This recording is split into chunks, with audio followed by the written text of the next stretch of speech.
श्री स्वामी समर्थ. नमस्कार मंडळी. दीप अमावस्या या अमावस्येला आषाढ अमावस्या, दीप अमावस्या म्हणून ओळखले जाते. महाराष्ट्रात या अमावस्येला गटारी अमावस्या म्हणून सुद्धा ओळखले जाते.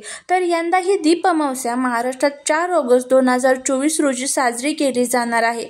यंदा श्रावण महिना 5 ऑगस्टला सुरू होणार आहे. तर अकाली मृत्यू टाळण्यासाठी दीपदान करावे. आपल्या मृतकांच्या उद्धारासाठी देवेदान करावे. देवी लक्ष्मी आणि भगवान विष्णूला प्रसन्न करण्यासाठी दीपदान करावे. यम, शनी, राहू, केतू यांच्या अशुभ प्रभावापासून वाचवण्यासाठी दीपदान करावे. घरगुती वाद आणि त्रास टाळण्यासाठी दीपदान करावे. जीवनातून अंधार दूर होऊन प्रकाश येतो म्हणूनच आपण दीपदान करत असतो. मोक्ष प्राप्तीसाठी दिवेदान करावेत. मांगलिक कार्याच्या यशासाठी दीपदान करावे. धनसमृद्धी कायम राव म्हणूनच दीपदान करावे. दिवा लावल्याने सर्व यज्ञ, तीर्थ, यात्रा, दान याचे फळ आपल्याला मिळत असतं. या दिवशी दीपदान का केलं जातं याची तर आपल्याला माहिती दिलेलीच आहे. तर बघा, आषाढ महिन्याच्या शेवटच्या दिवशी म्हणजेच अमावस्येला आषाढी अमावस्या किंवा दीप अमावस्या असं म्हणतात. श्रावणाचा पवित्र महिना सुरू होण्याच्या आदल्या दिवशी अमावस्या येत असल्याने घरातील दिव्यांची पूजा केली जाते. श्रावण महिन्यात वेगवेगळ्या सणांना वापरल्या जाणाऱ्या दिव्यांची हा महिना सुरू होण्याआधीच पूजा करण्याचा हा सण आहे.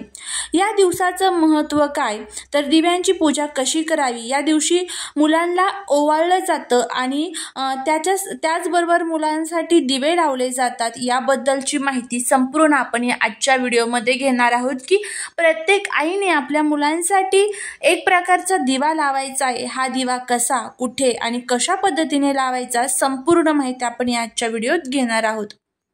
तर यामागची एक कथा आहे. यमुनेच्या तीरावर जेव्हा गायी गुरांचा मृत्यू होऊ लागला तेव्हा यमुनेत लपलेल्या कालिया नागाला अद्दल घडवण्यासाठी कृष्णाने त्याला हरवून त्याच्यावर स्वार होत सर्व गोकुळवासियांना भयमुक्त केले. त्यावेळी यशोदेसह सर्व सुहासिनींनी गोपाळ कृष्णाची दिव्यांनी आरती केली. असंच तेज, धैर्य, शौर्य तुमच्याही मुलांना मिळू दे अशी प्रार्थना केली. तेव्हापासूनच ही प्रथा सुरू झाली आहे. हा प्रसंग आषाढ अमावस्येला घडल्याने या दिवशी मुलांना ओवाळलं जातं. प्रकाश अंधकार दूर करून सारे काही उजळून टाकते असेही मानलं जातं. त्याचप्रमाणे संकटांच्या अंधकाराला चिरून सर्व संकट दूर करून मुलांच्या आयुष्याही नवी उमेद, शक्ती, ऊर्जेने उज्वळून निघावे या इच्छेने मुलांना दिव्याने ओवाळली जाते. आजची मुलं हे भविष्यातल्या जबाबदार नागरिक असतात. त्यांच्यावर चांगले संस्कार घडावेत यासाठी धर्मशास्त्राने सांगितलेले संस्कार विधी आहेत. याचा संबंध कृष्ण कथेत आहे आणि ती कथा तर मी तुम्हाला सांगितली जाते. तर मुलांना या दिवशी वेगवेगळ्या प्रकारच्या गव्हाच्या पिठाचे दिवे तयार केले जातात आणि त्याने ओवाळलं जातं. तर आता तुम्हाला काय करायचं आहे बघा, प्रत्येक आईने हा जो उपाय आहे तर तो दीप अमावस्येच्या दिवशी करायचा आहे. तुम्हाला जमलं ना तुम्ही सकाळी करू शकता, जमलं तुम्हाला तर तुम्ही संध्याकाळी करू शकता. तुम्हाला जमेल त्या वेळेमध्ये तुम्हाला हा उपाय करायचा आहे. काय करायचं आहे बघा, सर्वात प्रथम आता या दिवशी बघा आपल्याला आपल्या घरातील सर्व दिव्यांची पूजा करून घ्यायची आहे. दीपपूजन कशा पद्धतीने करायचं सर्वांनाच माहीत आहे. आपल्या घरातील जे काही सर्व दिवे आहेत तर ते स्वच्छ धुवून घासून पुसून घ्यायचे आहेत. त्यांना हळदी कुंकू अक्षता लावायचे आहेत. त्यांना तुम्हाला धूपदीप अगरबत्ती दाखवायची आहे आणि 5 कणकेचे दिवे तयार करायचे आणि त्या कणकेच्या दिव्यांनी ह्या आपल्या घरातील दिव्यांना तुम्हाला ओवाळायचं आहे. त्याच्यानंतर हे जे दिवे आहेत कणकेचे तर ते गाईला तुम्हाला खायला घालायचे आहेत, त्यातील वाती काढून घेऊन. तर अशा पद्धतीने तुम्हाला दिव्यांचं पूजन अगदी साध्या सोप्या पद्धतीत करायचं असतं.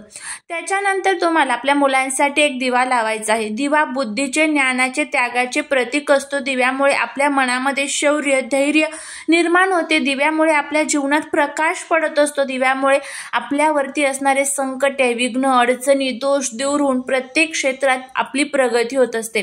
तर याच्यासाठी आता बघा, तुमच्या घरामध्ये एक मुलगा एक मुलगी असू द्या किंवा कोणाहीसाठी तुम्ही हा उपाय करू शकता. कोणाहीसाठी म्हणजे मुलगा असू द्या, मुलगी असू द्या, कोणाहीसाठी तुम्ही हा उपाय करू शकता. तर एक दिवा घ्यायचा आहे. दिवा मातीची पंती घेतली तर अतिशय उत्तम, नाहीतर कणकेचा दिवा तयार करून घेतला तरीही चालेल. तर मातीची पंती घ्यायची आहे. त्यामध्ये तुम्हाला 4 वाती टाकायच्या आहे. 4 हा दिवा तुम्हाला प्रज्वलित करायचा आहे। 4 वाती टाकायच्या, त्यामध्ये तुम्हाला मोहरीचं तेल टाकायचं आहे।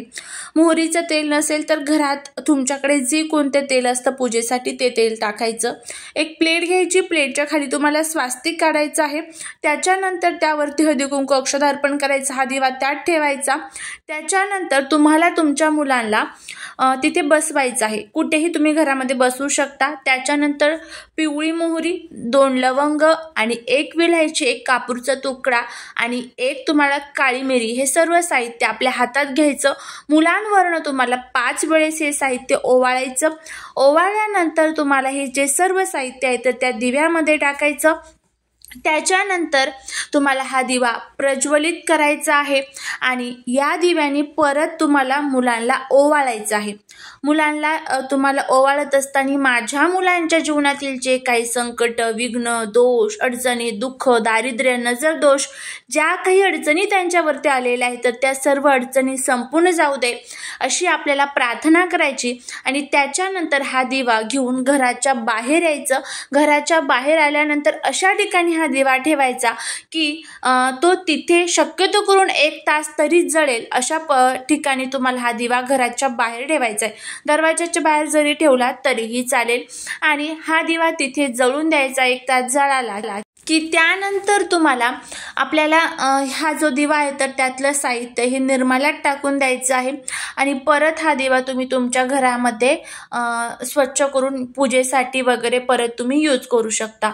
तर अशा पद्धतीने हा जो उपाय आहे तो तुम्हाला करायचा आहे। आता घरामध्ये सुतक पिरियड्स असेल तर तुम्हाला हा उपाय करता येणार नाही। मुलांसाठी, मुलींसाठी, कोणाहीसाठी करू शकता। 2 मुलं आहे घरामध्ये तर 2 दिवे लावायची गरज नाहीये। या एकाच दिव्याने दोन्ही मुलांना तुम्ही ओवाळू शकता। हे जे साहित्य सांगितलेलं आहे सर्व साहित्य तुम्ही दोन्ही मुलांवरनं एकाच वेळेस उतरवून त्या दिव्यामध्ये टाकायचं आहे। त्याच्यानंतर मुलं जर बाहेर शिकण्यासाठी असतील तर मुलांच्या फोटोवरनं तुम्ही हा उपाय करू शकता। फक्त देवाकडे प्रार्थना करायची आहे की माझ्या मुलांच्या जीवनातील जे काही संकट, विघ्न, अडचणी आहेत तर ते दूर कर आणि तुझी कृपा माझ्या मुलांवरती होऊ दे। तर अशा पद्धतीने आपल्याला हा जो उपाय आहे तो करायचा आहे। करून बघा, नक्कीच तुम्हाला याचा फायदा होईल। झालेली सेवा ही महाराजांच्या चरणी रुजू करते। व्हिडिओ जर आवडला असेल तर लाईक, शेअर आणि सबस्क्राईब करायला विसरू नका। श्री स्वामी समर्थ।